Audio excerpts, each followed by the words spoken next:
Hey, this is Diablo, straight out of Amsterdam, and you are listening to Evo RST. Good morning from London, Don Diablo. How's tricks? Good morning, man. It's early. I never actually get up at this time in the morning, but for you especially, I'm sort of awake right now. Okay, well, we're glad you're up at this hour. Now, Don, you're coming to London this weekend and playing at Ministry. What can we expect from your set? I was thinking about playing some records and mixing them together, and then, see if I can get some people dancing and possibly maybe some crowd surfing or maybe some poloing, or perhaps I will bring a pink dino suit and we'll play in that. It's kind of undecided, but I'm not really sure about it. But the main thing is I will play a lot of my new tracks that I'm putting out soon, and stuff that's out right now, and just get the crowd hyped. Okay, we're looking forward to it already. Sounds very fun and frolicky. Now let me take you back to the tender age of 15. What made you get into music? It's a good question. Well, actually, I started off as a director. I started making like music videos and short films when I was really young, because I wanted to go to make movies when I was grown up, basically. And then that became more crazy, and in the end, I had a green screen in my room when I was 14. So my mom would come up and, call me for supper and say, we're having dinner, we're having supper, and then I was hanging on the ceiling pretending to be in a spaceship. and everybody in my family had already been an extra. And I'd done everything at that point. So nobody was actually watching anymore. So I started making my own music, to make the little clips more my own. And that actually, one of the first demos I made got sent to a record company by a friend. And now I'm here. And all of a sudden I'm a musician right now. And so yeah, I decided to make music my main business. Okay, so from a green screen in the bedroom onto remixing for the likes of Public Enemy. Of course, you played at Glastonbury and you've won several awards. What is the secret to your success, Don? The secret to my success? Yes, please. Well, actually, I think I have no life. There is nothing going on in my life besides music, which sounds pretty sad, but it's actually pretty good in this case because, well, music is literally my life, and I basically sacrificed my whole private life for it, and I've got a lot of ideas, things I still want to accomplish, and I've done a lot of things, and I've learned a lot of things along the way, and I think just being totally blind and focused on your dream, and just going for that one thing and never being satisfied. I guess I'm never actually satisfied. Actually, when I make something, maybe a couple of months down the road, I'll say to myself, "Wow, that was pretty crap." Then I have to start all over again, and it's really hard to keep yourself satisfied. I guess one day my biggest goal, my biggest dream will be a point where I can say, "Wow, did I actually make that?" Yeah, I completely get it. You sound like a perfectionist, Don. Yeah, some get scared by it.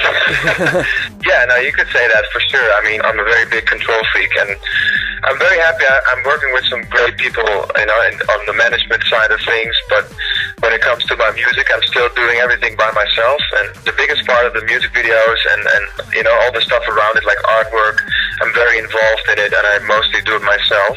It's just very important to get the whole thing me, which is, I don't know, I don't even know what it's going to end up like in the end. And right now I'm starting to work with a couple of other people as well, just because I wanted to get influenced and other aspects and ideas in from other people.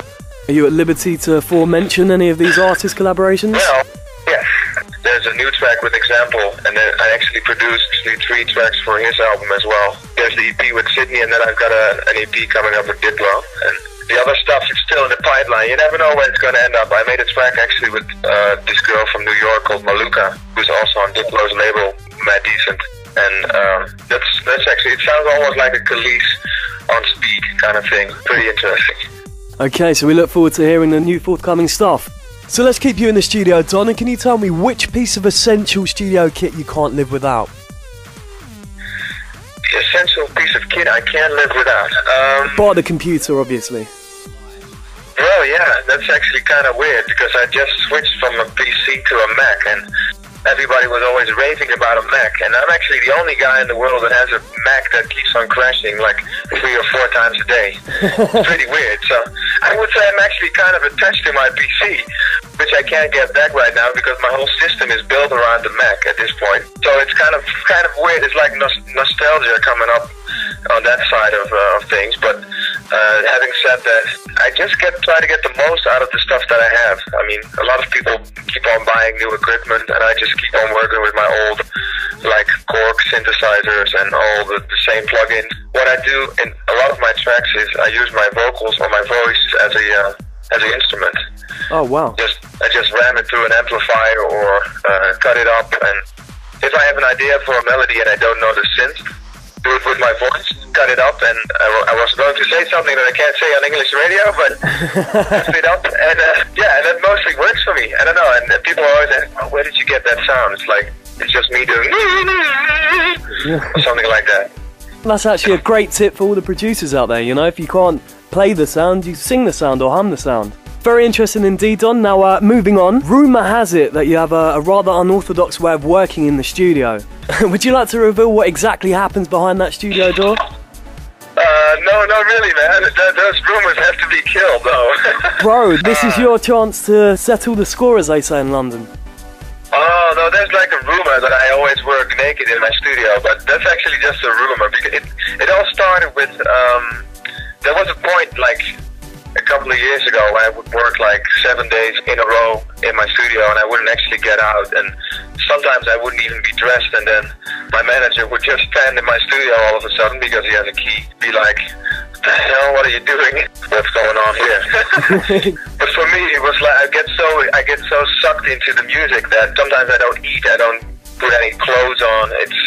It's kind of weird, and sometimes I just have to get dragged out of the studio to just get some food or do normal stuff, see my friends, see my family.